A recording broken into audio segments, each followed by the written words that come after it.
xalqini yo boshqasini xalqni yomon ko'rmaymiz. Biz ham ular o'zlarining e'tiqodini qanday hurmat qilgan bo'lsa, shu hurmatni biz talab qilyapmiz.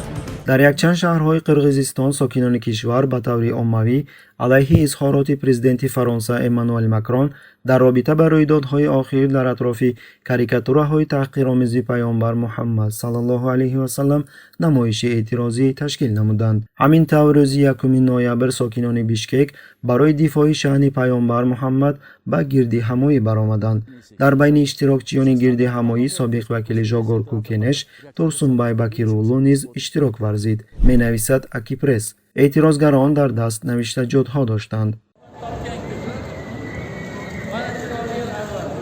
روز 30 اکتبر چنین یک تظاهرات در شهر جلال‌آباد نیز برگزار شد و ساکنان شهر آش باشند اعتراض خود را در عکس ماکرون با ایزی پایافزال در گذرگاه پیاده‌گرد چسباندند.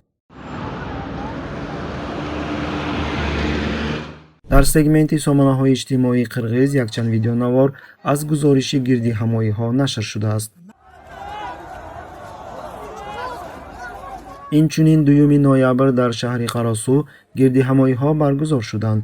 ویدیونواری داخلدار در شبکه اجتماعی فیسبوک نشر شد.